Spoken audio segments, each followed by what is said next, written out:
ওই চিল্লাই কাটা কি হইল আবার? বুঝতাছি না তো, ল যাই।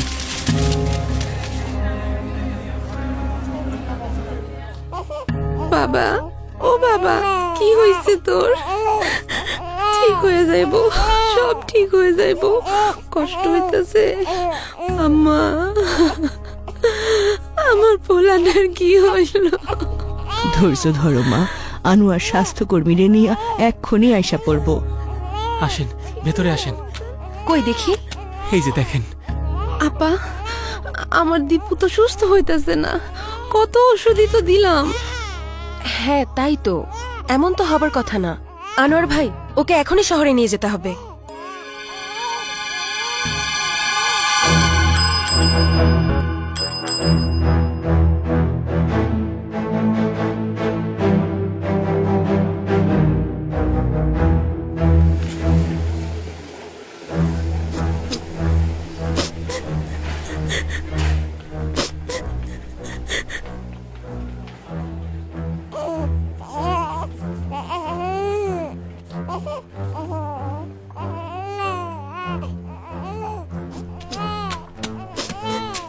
কই দেখি, সব রিপোর্ট এসেছে?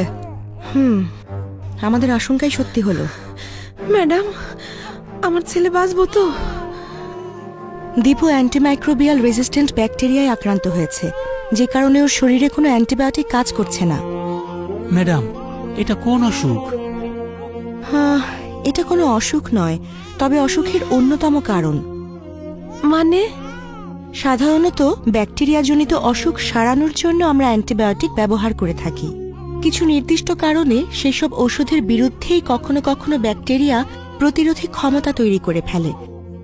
তখন আর সেই ওষুধ কাজ করে না, ফলে রোগ নিরাময় করা কঠিন হয়ে পড়ে। আমার দীপুর সাথে কেন এমন হইল? ওর তো মাত্র 6 মাস বয়স। অ্যান্টিবায়োটিক প্রতিরোধী ব্যাকটেরিয়া এখন সর্বত্র, কে কখন আক্রান্ত হবে সেটা বলা মুশকিল। উনি কাজলি, একজন গার্মেন্টস কর্মী। উনিও একই ধরনের অ্যান্টিবায়োটিক প্রতিরোধী ব্যাকটেরিয়ার শিকার, আর এই যে উনিও একই কারণে ভুগছেন। ঠিক বুঝলাম না আপা, একটু সহজ কইরা বুঝায় বলবেন? অ্যান্টিবায়োটিক অত্যন্ত শক্তিশালী ওষুধ, যা শুধুমাত্র ব্যাকটেরিয়ার সংক্রমণের বিরুদ্ধে কার্যকর। অনেকে সর্দি কাশির মতো ভাইরাসজনিত অসুখে অ্যান্টিবায়োটিক ব্যবহার করে, কিন্তু অ্যান্টিবায়োটিক ভাইরাসের বিরুদ্ধে কাজ করে না। তবে এই অপ্রয়োজনীয়ভাবে অ্যান্টিবায়োটিক খাওয়ানোর ফলে ব্যাকটেরিয়া ওষুধকে প্রতিরোধ করতে শিখে যায়, অর্থাৎ ড্রাগ রেজিস্ট্যান্স তৈরি হয়। কখনো কখনো ক্রমাগত প্রয়োজন ছাড়া অ্যান্টিবায়োটিক ব্যবহারের কারণে তা আরও মারাত্মক মাল্টি ড্রাগ রেজিস্ট্যান্সও হয়ে যেতে পারে। তখন অধিকাংশ ওষুধই আর কাজ করে না। আপা, এখন তাইলে কি উপায়? মাল্টিড্রাগ রেজিস্ট্যান্স ব্যাকটেরিয়ায় আক্রান্ত রোগীর মৃত্যু ঝুঁকি অনেক বেড়ে যায়। তাছাড়া দামি অ্যান্টিবায়োটিকের ব্যবহার এবং দীর্ঘদিন হাসপাতালে চিকিৎসাধীন থাকার কারণে এই ধরনের ব্যাকটেরিয়ার জন্য চিকিৎসা খরচও অনেক বেশি হয়ে থাকে। কেউ কেউ আবার চিকিৎসকের পরামর্শ ছাড়াই অ্যান্টিবায়োটিক সেবন শুরু করে এবং কোর্স সম্পূর্ণ না করেই বন্ধ করে দেয়। বিকেলের অ্যান্টিবায়োটিকটা খেয়েছো বাবা? অসুখ তো সেরে গেছে রে মা, আর ওষুধ খেয়ে কি হবে? না বাবা, একবার অ্যান্টিবায়োটিক সেবন শুরু করলে তার কোর্স সম্পূর্ণ করা খুবই জরুরি, নইলে প্রতিরোধী ব্যাকটেরিয়া জন্ম নেবে শরীরে, পরে অ্যান্টিবায়োটিক আর কাজ করবে না। আমাদের চারপাশে অসংখ্য ব্যাকটেরিয়া, ভাইরাস ও অন্যান্য জীবাণু ঘুরে বেড়ায়। যদি আমরা পরিষ্কার পরিচ্ছন্নতা ও যথাযথ স্বাস্থ্যবিধি মেনে না চলি, তাহলে সহজে আক্রান্ত ব্যক্তির মাধ্যমে অথবা খাবার বা পরিবেশের মাধ্যমেও ব্যাকটেরিয়া আমাদের শরীরে প্রবেশ করতে পারে। এভাবে অস্বাস্থ্যকর পরিবেশে তৈরি খাবার খাওয়া তোমাদের শরীরের জন্য খুবই ক্ষতিকর হতে পারে। এই ধরনের খাবারের মাধ্যমে অ্যান্টিমাইক্রোবিয়াল রেজিস্ট্যান্ট ব্যাকটেরিয়ার মতো নানান ক্ষতিকর ব্যাকটেরিয়া সহজেই মানুষের শরীরে প্রবেশ করতে পারে। তাই সব সময় স্বাস্থ্যবিধি মেনে চলা উচিত এবং খাবার গ্রহণের আগে ও টয়লেট ব্যবহারের পর অবশ্যই সাবান পানি দিয়ে হাত ধোয়া উচিত। তাহলে তো স্যার আমাদের অনেক সাবধান হতে হবে। অনেকেই তো খামারেও অ্যান্টিবায়োটিক ব্যবহার করে, সেটাতেও কি ঝুঁকি আছে? জি আনোয়ার সাহেব, গবাদি পশুর দ্রুত বৃদ্ধি বা সংক্রমণ প্রতিরোধের জন্য অনেকেই খামারে অতিরিক্ত অ্যান্টিবায়োটিক ব্যবহার করে থাকে।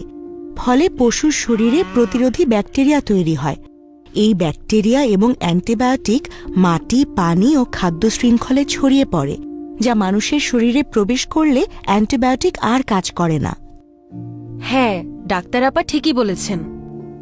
শোনেন, সারা পৃথিবীতে অ্যান্টিমাইক্রোবিয়াল রেজিস্ট্যান্স একটি বড় ধরনের সমস্যা। গবেষণায় দেখা গেছে 2019 সালে অ্যান্টিবায়োটিক প্রতিরোধী ব্যাকটেরিয়ার কারণে সারা পৃথিবীতে প্রায় 13 লাখ লোক মারা গেছেন। তাছাড়া এরকম চলতে থাকলে প্রতিরোধী ব্যাকটেরিয়ার কারণে 2050 সালের মধ্যে যত মানুষ মারা যেতে পারে সেটা ক্যান্সারের মৃত্যুর সংখ্যার চাইতেও বেশি হতে পারে। এখন এটা কেবল আর একটা দেশের বিষয় না, পুরো পৃথিবীতে মানুষের চলাচলের মাধ্যমে প্রতিরোধী ব্যাকটেরিয়া ছড়িয়ে পড়তে পারে।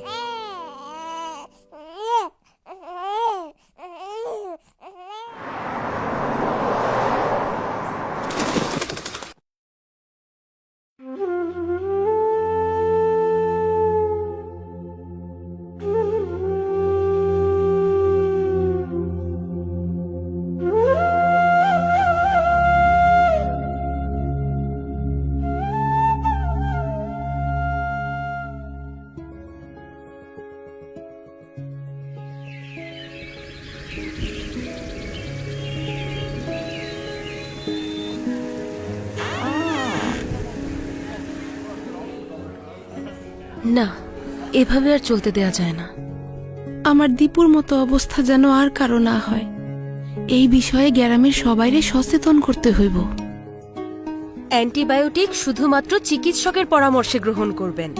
সাধারণ সর্দি কাশি কিংবা অন্যান্য ভাইরাসজনিত অসুখে অ্যান্টিবায়োটিক কাজ করে না। যখন ওষুধ খাওয়া শুরু করবেন অবশ্যই পুরো কোর্স সম্পন্ন করবেন। মাঝপথে ওষুধ বন্ধ করে দিলে শরীরে অ্যান্টিমাইক্রোবিয়াল রেজিস্ট্যান্ট ব্যাকটেরিয়া তৈরি হতে পারে, তাতে পরবর্তীতে অ্যান্টিবায়োটিক আর কাজ করবে না। আমার মতো আপনারাও অপ্রয়োজনীয় অ্যান্টিবায়োটিক ব্যবহার বন্ধ করেন। এখন আমি খামারে পশুদের সুস্থ রাখতে পরিচ্ছন্নতা ও স্বাস্থ্যবিধি মেনে চলি। পশুরা অসুস্থ হইলে তাকে ডাক্তারের পরামর্শ নিয়ে ওষুধ খাওয়াই।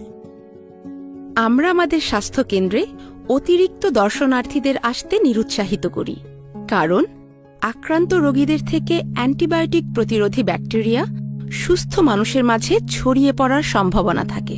এছাড়াও আমাদের স্বাস্থ্যকেন্দ্র এবং আশেপাশের এলাকা পরিষ্কার পরিচ্ছন্ন রাখা অত্যন্ত জরুরি, যাতে জীবাণু সংক্রমণের ঝুঁকি কমানো যায়। এতে অ্যান্টিবায়োটিকের ব্যবহার এবং এর রেজিস্ট্যান্সের ঝুঁকিও কমে আসে। এইটা তো অ্যান্টিবায়োটিক। তুমি কি ডাক্তার আবার সাথে পরামর্শ করে নিয়ে আইছো? না তো, গত মাসে সেলিমেরও এই সমস্যা হয়েছিল, তখন তো এই ওষুধ খাই সুস্থ হয়েছে। ডাক্তারের পরামর্শ ছাড়া এই ওষুধ আমি খাওয়াইতে দিব না।